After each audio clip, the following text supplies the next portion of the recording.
On a Saturday morning in April of 1971, Martin Cole walked into the feed store in Lancaster County, Nebraska, and bought something that made the clerk raise an eyebrow. Corn seed and bean seed for the same field? That's right. You planting them separate, or same rows, beans between the corn. The clerk looked at Martin like he'd just announced plans to fly to the moon on a tractor, but he rang up the purchase anyway.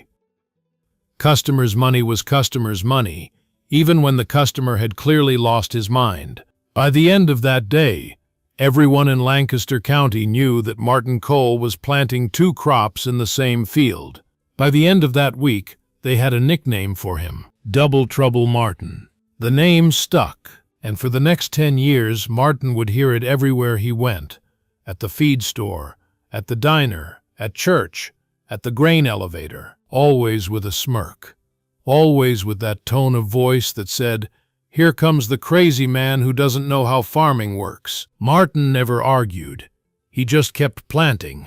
Let me tell you about Martin Cole, because to understand what he did, you need to understand who he was. Martin was born in 1933, the second son of August and Helena Cole. The Coles had been farming in Lancaster County since 1888, when Martin's great-grandfather had homesteaded 160 acres of Nebraska prairie.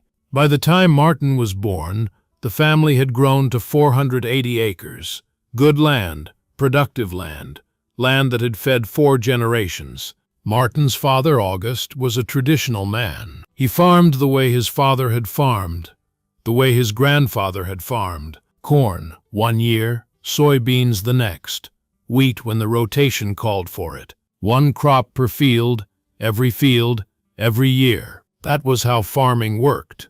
That was how farming had always worked.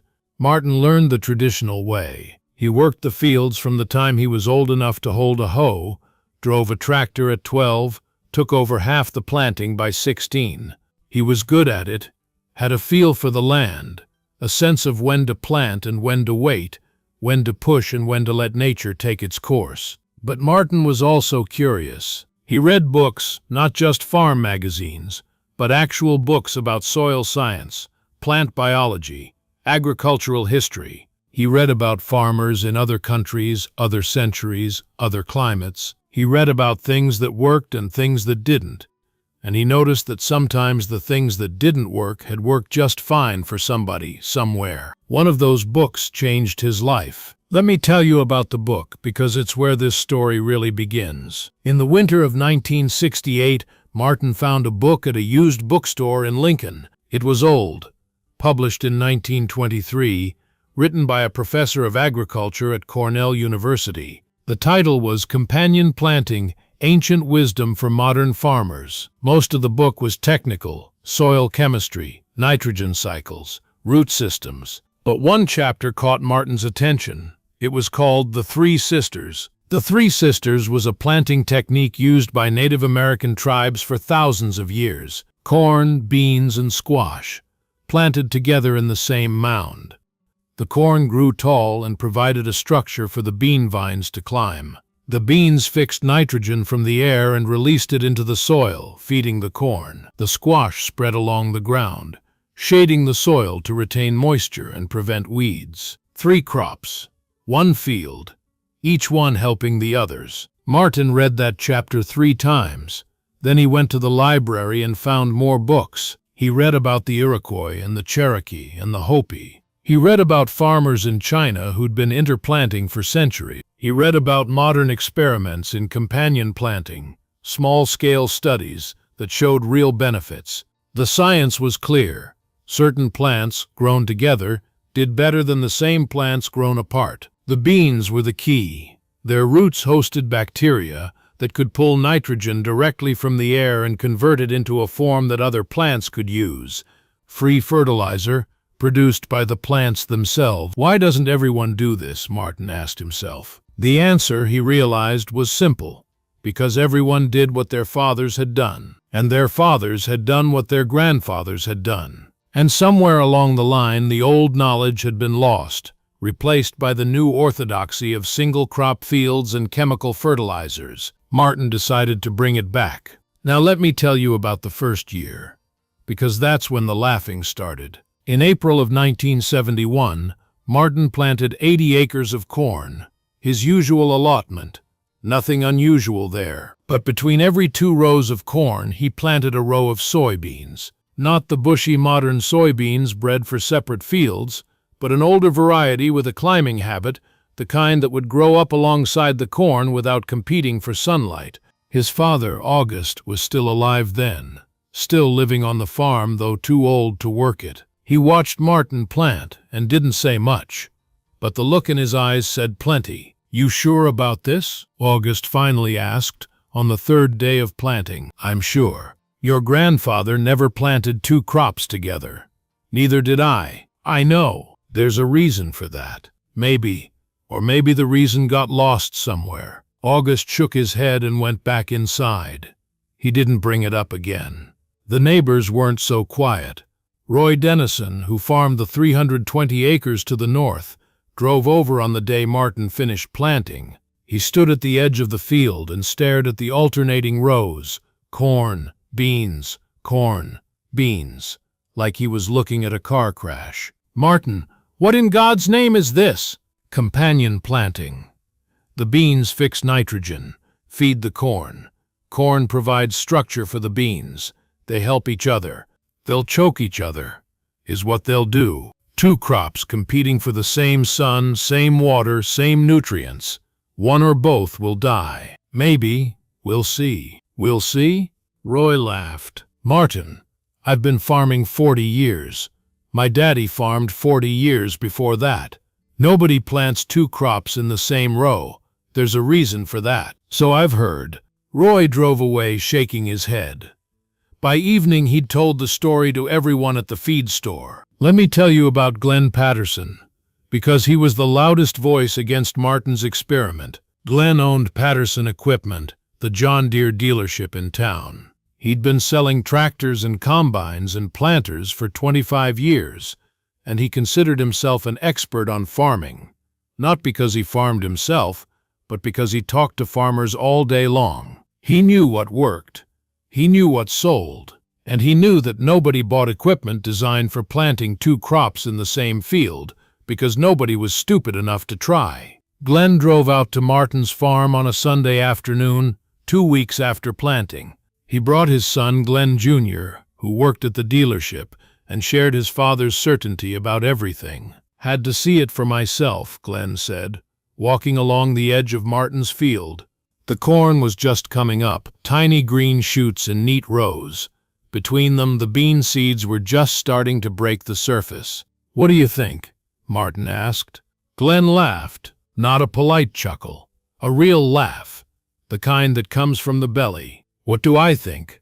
I think you've lost your mind, Martin. I think you took good seed and good land and turned them into a science experiment that's going to fail." He pointed at the field. "Those beans are going to steal nutrients from your corn. The corn's going to shade out the beans. You'll end up with half a crop of each if you're lucky. The beans make their own nitrogen. They'll feed the corn, not steal from it." "Nitrogen from where? Thin air?" "Actually, yes. That's exactly where it comes from." Glenn looked at Martin like he was speaking a foreign language. "Martin, I've been in this business a long time. I've seen every crazy idea that's come and gone. This one's going to go fast. Maybe. We'll see." "Yeah." Glenn turned to walk back to his truck. "We'll see. And when we do, don't be too proud to come buy new seed for next year. I'll give you a fair price." He drove away laughing. So did Glenn Jr. "Now let me pause here and ask you something. Have you ever tried something that everyone told you wouldn't work? Have you ever had the experts, the people who were supposed to know better, laugh in your face?" That's where Martin Cole stood in the spring of 19. He had 80 acres of impossible farming, a county full of skeptics, and nothing but a 60-year-old book and his own stubbornness to keep him going. Some men would have given up, replanted, admitted they were wrong. Martin just waited for harvest. Let me tell you about the first harvest, because that's when everything changed. The summer of 1971 was good. Not great, but good. Enough rain, enough sun. The kind of weather that produced solid, if unspectacular, crops. Martin watched his fields carefully, looking for signs of trouble. The corn and beans grew together, intertwined, a green tangle that looked nothing like the neat single-crop fields of his neighbors. In August, Roy Dennison drove by and stopped to look. The corn was tall, taller than Roy's corn, actually, and the beans were climbing up the stalks, their pods heavy and green. "How's it looking?" Roy asked, though he could see for himself. "Looking good. Corn's tall. Beans are feeding it." Roy didn't say anything. He just drove away. Harvest came in October. Martin combined the corn first, then went back for the beans, a two-pass harvest that took longer than a single crop would have. The neighbors watched, waiting for the numbers, waiting to be proven right. The numbers came in. Martin's corn yielded 142 bushels per acre. The county average that year was 20% above average. From the same field, the same soil, the same weather. The only difference was the beans growing between the rows. And Martin had the beans too. Not a full soybean crop, but enough to matter. 32 bushels per acre, sold at market price. Pure profit on top of the corn. When the numbers got around, and in a small farming community, numbers always get around, people didn't know what to say. "Must have been the field," Roy said at the feed store. "Good soil on Martin's place. Always has been." "Same soil he's been farming for 20 years, someone pointed out. "Never got 142 before." "Weather, then.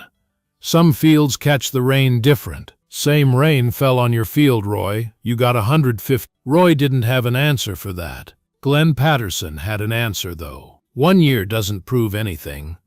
Could be luck. Could be a fluke. Let's see him do it again." Martin did it again, and again, and again. Let me tell you about the next 10 years, because that's when Double Trouble Martin became something else. Every year, Martin planted his corn and beans together. Every year, his corn yields came in above the county average, sometimes 10% above, sometimes 25% above, depending on the weather and the market.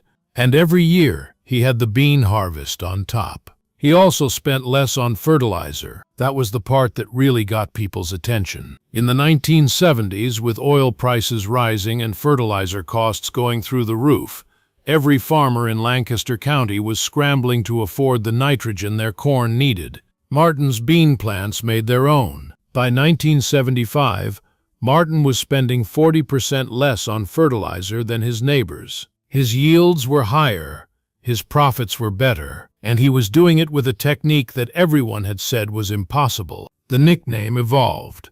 Double Trouble Martin became Double Harvest Martin. The smirk behind it faded, replaced by something that might have been envy, or curiosity, or grudging respect. Glenn Patterson never apologized for laughing, but he stopped laughing. And once in 1977, Martin overheard him explaining companion planting to a young farmer who'd asked about it. "Some people do it," Glenn was saying. "Martin Cole, out on Route 6, says the beans feed the corn. Seems to work for him. I don't know. Might be something to it." Coming from Glenn Patterson, that was practically a ringing endorsement. Now let me tell you about 1980, because that's when Martin's method went from curiosity to salvation. The farm crisis hit Nebraska like a hammer. Everything that could go wrong did go wrong, all at once. Interest rates spiked to 18%. Land values collapsed. Commodity prices, the money farmers got for their crops, dropped through the floor. Corn was hit especially hard. Prices that had been over $3 a bushel in the mid-70s fell below $2 by 9. Farmers who had borrowed to expand, who had bought new equipment and new land at boom-time prices, suddenly couldn't make their payments. The foreclosures started that summer and didn't stop for years. Martin watched it happen. He knew these people had known them his whole life. Roy Dennison, who'd laughed at his beans, lost 160 acres to the bank in 19. Glenn Patterson's dealership nearly went under when farmers stopped buying new equipment. The feed store closed. The diner closed. Half the farms in the county changed hands. Martin didn't lose anything. Let me tell you why. Because it comes down to simple math. In 1980, Martin harvested 145 bushels of corn per acre. At 2.10 a bushel, that was 304.50 per acre. Not great, prices had been better, but survivable. But Martin also harvested 35 bushels of soybeans per acre, and soybean prices hadn't crashed like corn prices. Soybeans were selling for 6.8 a bushel, times 35 bushels, equals $238 per acre. Add the corn. $304.50 plus $238 equals $542.50 per acre. Roy Dennison, farming the traditional way, got 120 bushels of corn per acre at 2 cents 10. That's $252 per acre. No beans, just corn. Martin made twice as much money from the same amount of land, and he'd spent less on fertilizer. And his soil was healthier. And when the bank came asking about his payments, Martin could look them in the eye and say, "I'm fine, check's in the mail." Roy Dennison couldn't say that. Neither could a lot of other people. Let me tell you about the conversation at the grain elevator, because that's where Martin finally said what he'd been thinking for 10 years. It was October of 1980. Martin had just delivered his corn, the first load of the season, and was waiting for his receipt when Roy Dennison walked in. Roy looked older than his years, stooped and gray, carrying the weight of the farm he was about to lose. Martin, Roy. They stood in silence for a moment. The grain elevator hummed and rattled around them. "How'd you do this year?" Roy finally asked. "Good. Corn's good. Beans are good." "Beans." Roy shook his head slowly. "I should have listened. Back in should have at least tried it." "Why didn't you?" Roy thought about it. "Because my daddy never did it. Because nobody did it. Because I figured if it worked, someone smarter than me would have thought of it already." Martin nodded. He understood. He'd had the same thoughts himself, a long time ago. "Can I ask you something, Martin? Something I've been wondering for 10 years? "Go ahead. Where'd you learn about it? The beans and corn together. Where'd that idea come from?" Martin smiled. "A book. Old book. Published in about Native American farming techniques. The Three Sisters, they called it. Corn, beans, and squash. Indians?" Roy looked surprised. "You learned farming from Indians?" "I learned farming from my father. I learned about companion planting from a book about people who'd been doing it for 1,000 years before my great-grandfather ever set foot in Nebraska." Roy was quiet for a long moment. 1,000 years, he finally said, "and we forgot. We forgot. We got tractors and fertilizer and machinery, and we forgot that the old ways worked for a reason." "And you remembered." Martin shook his head. "I didn't remember. I found it in a book and tried it. That's all. Anyone could have done it. Nobody did." Roy's receipt came through. He took it, folded it, put it in his pocket without looking at it. They both knew the numbers wouldn't be good. "I'm going to lose the North 160, Roy said. "Bank's calling the loan. Can't make the payments at these prices." "I'm sorry, Roy." "Don't be. I made my choices. Planted what I always planted. Did what I always did." He looked at Martin with something that might have been admiration, or regret, or both. "You made different choices. You put your eggs in 2 baskets instead of 1. When one basket broke, you still had the other. That's one way to look at it. It's the right way." Roy turned to leave, then stopped. "My grandson's thinking about farming. Going to inherit whatever I've got left. I'm going to tell him about you, Martin. Tell him to try something different. Tell him not to laugh at ideas just because they're old, or strange, or because nobody else is doing them. That's good advice. Should have taken it myself. 20 years ago." Roy walked out into the October sun. Martin never saw him at the grain elevator again. Roy sold his remaining land the next spring and moved to town. But his grandson, Bobby, did become a farmer.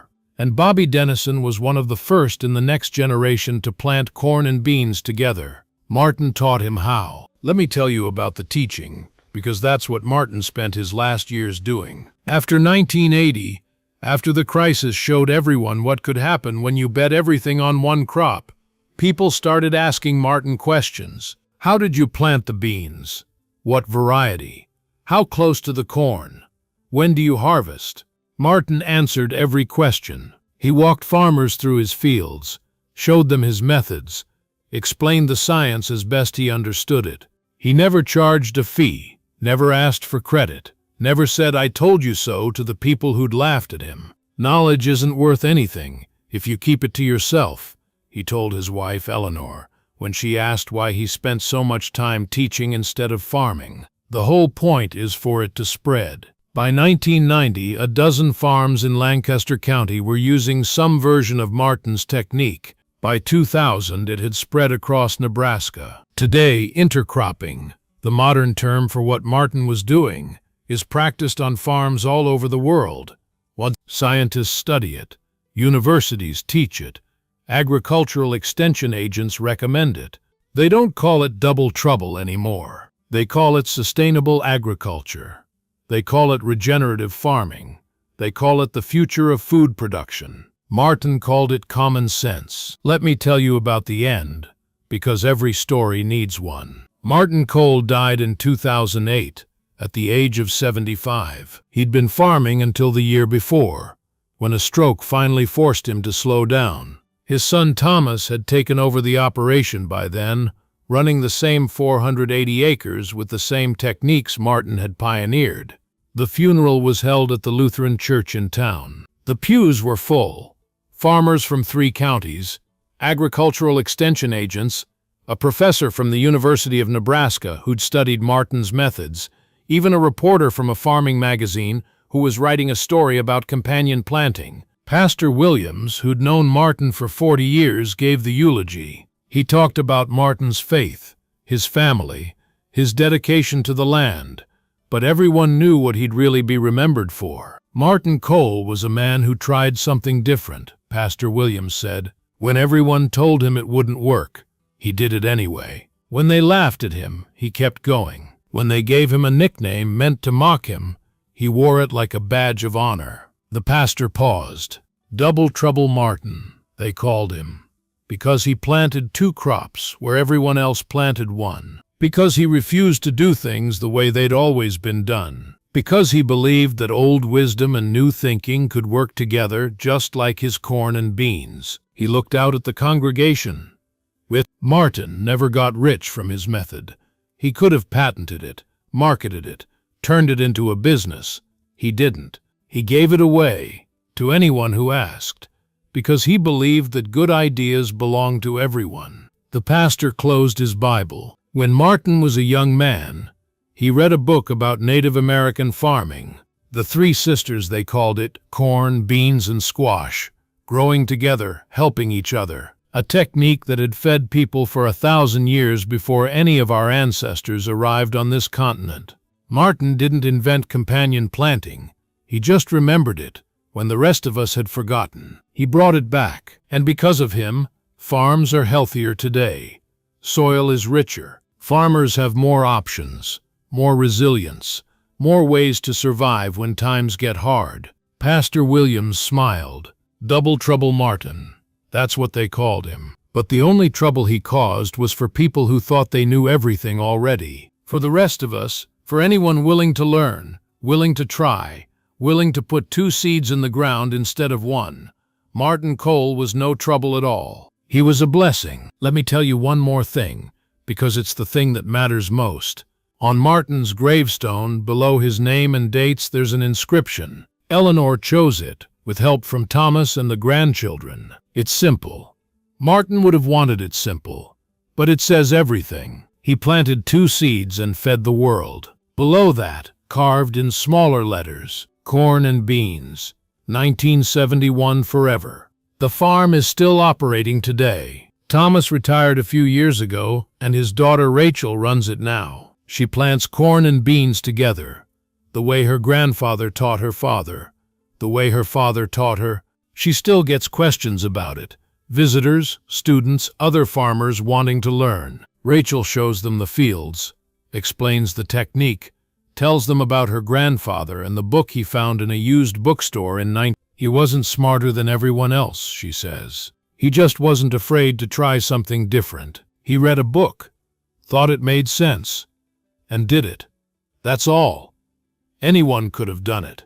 But nobody did. Nobody did. They were too busy doing what they'd always done. Rachel smiles. My grandfather used to say that the most dangerous words in farming are, "We've always done it this way." Those words killed more farms than any drought or depression. She looks out at the field, corn and beans growing together, the way they've grown on this land for over 50 years. He also used to say something else. Something I think about every planting season. "What's that?" he said. "If you put all your eggs in one basket, you better not drop that basket. But if you put them in two baskets, you've got a chance even when things go wrong." Rachel reaches down and picks a bean pod from between the corn stalks. "Two baskets," she says. "Two crops. Two chances. That's what my grandfather gave us. That's what he gave everyone who was willing to listen." She hands the bean pod to her visitor. "The three sisters knew it 1,000 years ago. My grandfather knew it in and now you know it too. What you do with it is up to you."